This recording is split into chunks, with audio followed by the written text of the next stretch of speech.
A very good morning to all of you and welcome to this session. And I was just joking with my fellow panelists that probably we can have a conversation with each other, audience being so thin. But I think things are slightly more respectable at this time, and we do have some people sitting in front of us, which is very nice. Well, I'm very fortunate to have the kind of panelists that I have here with me. Professor Natarajan is a mentor and advisor for us at NBA. He having such a rich experience in higher education. And of course, everybody else has already been introduced to you. Professor Manoj Datta there is also very heavily involved with us, so also a good advisor for us. But there are many others, I think Professor Sahai too. So there are many of us who work together, at least for accreditation. And many of us argue a lot with each other on these platforms. So today we have received another platform to perhaps discuss things and answer your questions. To start, to get the ball rolling, this session is about accreditation and ranking. And I do not want to bind the speakers to what they want to speak about. And what I will do is I'll give each speaker about 10 minutes so that within an hour we cover whatever we have to cover from our side, and then leave about half an hour for an interactive session with all of you. I hope that's a workable solution. Okay. So having agreed on that, I have the chairman's privilege to start. So I will start. And I have a small presentation to give, but it will not take more than 10 minutes, that I promise. So what I want to speak about is only accreditation at the moment, because ranking is an area which I think, although I'm deeply involved in it, I think it is still a baby step for us, but I will certainly answer questions if they are asked in the end. So I'll focus primarily on accreditation. And I thought what I could do for this audience is really introduce to you what we perceive at NBA accreditation's purpose to be. And that's why I have titled my presentation as Closing the Loop, and I think you will soon see why. Because I want to think of accreditation as a tool for continuous improvement of program outcomes. That's what really accreditation is all about today.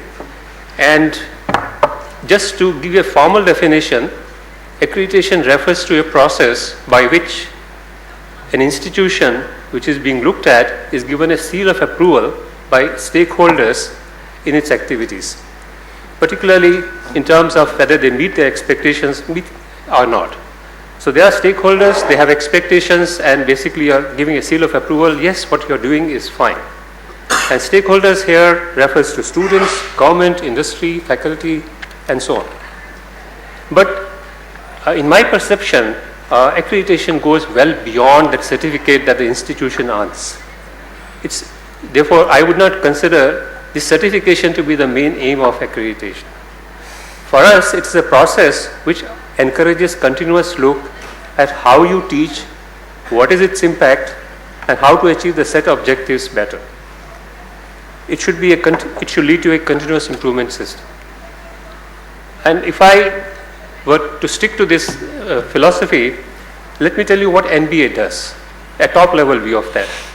NBA accredits today about 1,500 what we call tier 1 programs in engineering, and there are other programs, non-engineering programs as well, and a large number of tier 2 programs. I will not explain at this time what tier 1 and tier 2 means, but it will come out in the discussion later if it is required. And we use at the moment services of some 400 volunteers for this purpose. Our projected need for the volunteers is much larger. More importantly, people who understand issues of quality and accreditation much better.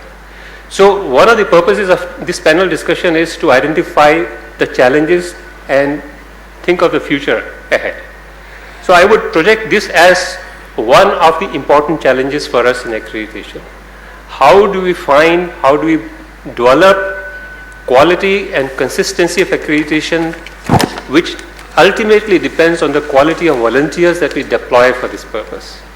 There is no dearth of volunteers, but volunteers who really understand the issues, who are competent, and who can do the job well. And that's a big challenge for us, and if the time permits, I'll elaborate on that later, but for the time being, let's move on. So that's one challenge that I will refer to. The other challenge has to do with understanding the nature of accreditation that I emphasized in the beginning, and let's talk about the focus on program outcomes, because today we are talking about education which is outcome driven. That is, you would like your graduates at the end of 4 years or 5 years to go into the industry, to go into the world with some knowledge and some skills and some attitudes having been inculcated. And we need to see whether those outcomes that we are desiring them to have, they have actually happened or not. And that's why the focus is on program outcomes. And if you look at the NBA criteria, I'm not going to go into the details of that. There are two criteria which deals with this particular issue. There is a criterion 7, which is concerned with continuous improvement in student program outcomes, and program outcomes itself is a criterion which is criterion 3. And of course, let me skip some of these details. But program outcomes are central to short-term and long-term improvements in curriculum and pedagogy. And therefore, let me spend a little bit of time on curriculum and pedagogy. Let's talk about curriculum. If you look at curriculum design exercises in many Indian institutions, what they typically will do, and this is not a bad way of doing things, they will typically examine the practices in some good institutions, for example in IITs, and adopt them suitably, which is a good starting point for such a thing to do. It's workable, but not necessarily the best approach for your students and your objectives that you want to have for your institution. I suggest that we can consider a backward design approach instead for curriculum, and for that we have to list down an order of goals which we would like to have in front of us. And I have put down a few goals here which I think most of us will agree. One is, we want our curriculum to lead to improved student and learning in all its 4 dimensions, namely knowledge, skills, attitudes, and behavior. We would like to provide our students with a very good learning environment. We would like to make efficient use of our faculty, and of course, we'll be accountable to our stakeholders. If you do all this, accreditation will automatically happen. That's the way I would like to see things. If you do these 5 things, the 6th will follow. There's nothing that will stop you from getting an accreditation certificate that you're looking for. Unfortunately, if I go to the institutions, and as many of our volunteers tell us, the institutions do not see things in that way. Right? More or less, broadly, the goals are the same everywhere. They cannot differ very much. After all, we are giving education, and education more or less means the same thing to all the people in all the institutions, but the priority of the goals is very different. And at the top of the priority comes accreditation, without really understanding that accreditation should be a result of all those things and not the starting point of the whole effort. And of course, all the other goals that I mentioned are very much there in their system of processes, but they don't necessarily come in that sequence. So that's a very important difference between how things should be perceived and how they're actually perceived. And that's, I think, in my opinion, the second challenge. The second challenge of how do you engage faculty meaningfully in this continuous improvement, which will automatically lead to accreditation. And this, unfortunately, requires a fairly strong dose of methodology which people should be aware of. We have to get away from the paradigm where we think of ourselves as teachers who go teach a course and take exams, give grades to the students, and that's the end of the matter. Here you have to start looking at whether what I have taught has led to the outcomes that I wanted to be achieved in the first instance or not. And this is what I call assessment of outcomes. So there is an important new component that I'm talking about here, that is assessment of outcomes. And successful assessment requires faculty participation and engagement. And the focus of the faculty has to be here.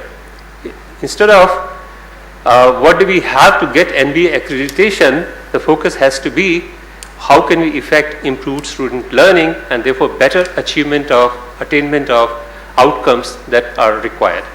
And that requires a transformational assessment, and this assessment would require collecting a lot of relevant data and then making good use of the data.